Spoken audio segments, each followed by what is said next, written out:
Assalamualaikum warahmatullahi wabarakatuh. Kembali lagi dalam pembelajaran matematika. Kali ini kita akan membahas mengenai materi identitas trigonometri penjumlahan dan selisih dua sudut. Karena nanti ada 3 macam, yaitu tentang sinus, kosinus, dan tangen. Untuk yang pertama akan kita bahas mengenai sinus penjumlahan. Ini yang bentuk penjumlahan, dan yang kedua ini merupakan bentuk pengurangan. Nah, di sini sudah saya tuliskan rumusannya.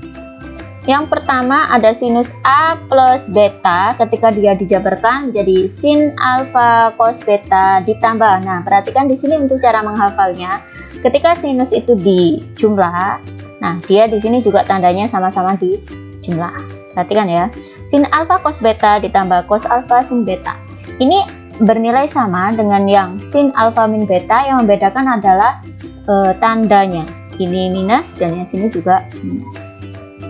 Nah, untuk lebih lengkapnya sebelumnya ya, jadi materi ini apa yang harus kalian pahami terlebih dahulu untuk bisa mengerjakan materi ini. Yang paling dasar adalah kalian harus paham tentang sudut istimewa. Sudut apa? Sudut istimewa apa saja? Yaitu ada 0 derajat, 30 derajat, 45 derajat, 60 derajat, dan 90 derajat. Dan ini semuanya harus kalian hafalkan. Karena apa? Nanti cara pengerjakannya semuanya lewat ini. Nah, contohnya adalah yang pertama, tentukan nilai dari sinus 75 tanpa menggunakan kalkulator.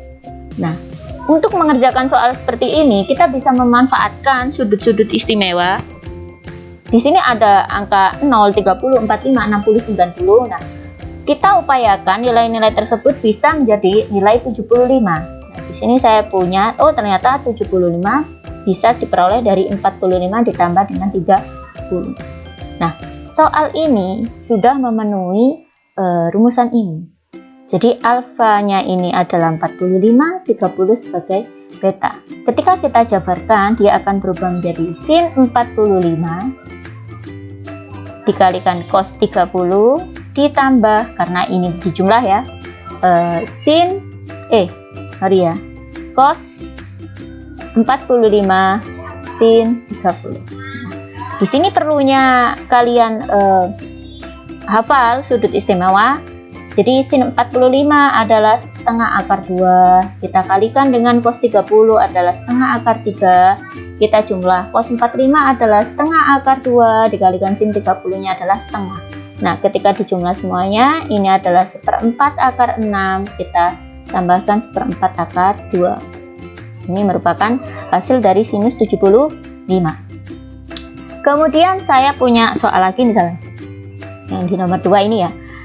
Diketahui misalkan ada sinus 43 cos 13 dikurangi cos 43 sin 13. Ada soal seperti ini, kalian disuruh mengerjakan. Nah, karena ini sudah memenuhi kaidah penjumlahan dua sudut sinus, jadi ini bisa kita ubah menjadi sinus 43 min 13, yaitu nilainya sama dengan sinus 30, yaitu 1/2. Bisa dipahami ya. Kita masuk ke contoh berikutnya. Saya kasih beberapa contoh soal lagi. Misalkan di sini saya punya soal ya, di nomor 3 ini.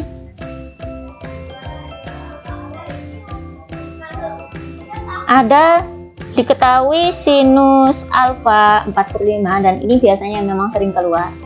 Ada sinus alfa 4/5, kemudian cos betanya diketahui 5/13. Jadi ada dua hal seperti ini, di mana keduanya merupakan berada di sudut lancip. Artinya apa sudut lancip itu? Berarti mereka berdua ada, baik sudut alfa dan beta berada di kuadran 1. Nah, di sini kalian juga harus mengingat materi prasyarat selain sudut istimewa, yaitu tentang kuadran. Kuadran pertama, kuadran kedua, ketiga, dan keempat, kalian harus benar-benar memahami. Kuadran pertama yang artinya all, artinya apa? Baik sin, tan, cos, semuanya bernilai positif. Untuk yang di kuadran kedua, sin. Nah, all sin, tan, cos, artinya apa? Hanya sin saja yang bernilai positif. Kemudian all sin tan, jadi yang di sini adalah hanya tan yang bernilai positif, dan yang terakhir hanya cos yang bernilai positif. Karena di sini kuncinya adalah di sudut lancip, artinya mereka baik sudut alfa dan beta semuanya berada di kuadran sama, yang artinya memang kedua-duanya positif. Nah, yang jadi pertanyaan adalah tentukan nilai dari, nah kan di sini tentukan nilai dari sin A plus B. Nah, untuk mengerjakan sin A plus B di sini kan ketika kita jabarkan dia menjadi sin A cos B plus cos A sin B.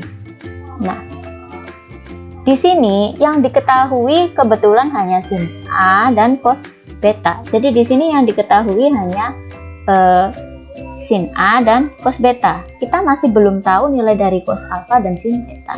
Jadi langkah sebelum kita masuk ke sini, kita harus cari dulu di sini nilai dari cos alfa dan sin beta. Nah, yang pertama kita fokus di sudut A.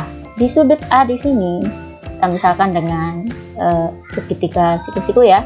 Karena di sini lancip, ini alfa. Kita tentu ingat kalau misalkan di sini sin alfanya 4/5, artinya kan depan dibagi miring. Depannya adalah 4, miringnya adalah 5. Karena ini merupakan triple Pitagoras, berarti yang bawah, yang sampingnya adalah 3. Berarti untuk mencari nilai cos alfa yang dibutuhkan, cos sami, samping miring, berarti 3/5.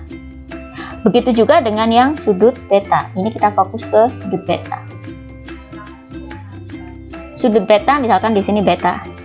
Nah, diketahui cos beta 5/13. Cos adalah samping, berarti ini 5, miringnya 13. Karena ini juga triple Pitagoras, berarti di depan adalah 12. Jadi untuk mencari sin beta sin demi berarti depan miring, berarti 12/13. Kalau sudah bagaimana, Bu? Berarti tinggal kita masukkan ke dalam soal ini. Kita masukkan ke dalam penjabaran dari sinus alfa plus beta. Sin alfa 4/5, cos betanya berarti kita kalikan dengan 5/13, ditambah dengan cos alfanya 3/5, kita kalikan dengan 12/13. Jadi ini ketemu 20/65, kita jumlah dengan 36/65, menghasilkan nilai 56/65. Nah, bisa dipahami ya. Berikutnya ke nilai kosinus. Nah, kalau yang tadi sinus ada dua macam ya, ada sinus alfa ditambah beta, begitu juga dengan cos ini. Jadi yang pertama adalah tentang penjumlahan kosinus. Penjumlahan kosinus dua sudut. Nah, yang kedua adalah selisih kosinus dari dua sudut, yaitu sudut alfa dikurangi sudut beta. Nah, yang jadi pembeda dari sinus tadi ya, kalau sinus tadi kan kalau misalkan di sini nadanya positif, sebelah sini juga positif, tapi kosinus berbeda. Perhatikan ya.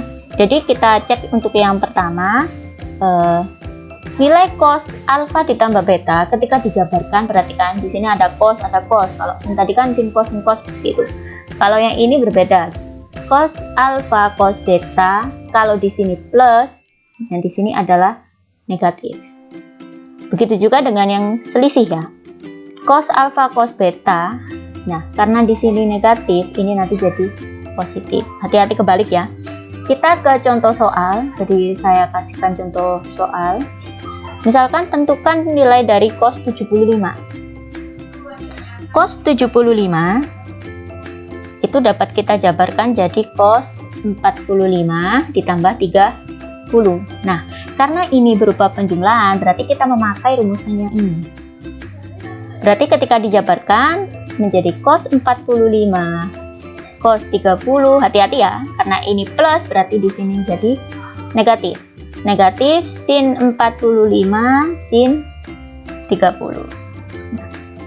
Nah, di sini kita jabarkan cos 45 bernilai setengah akar 2, cos 30 setengah akar 3, sin 45 setengah akar 2, sin 30-nya setengah.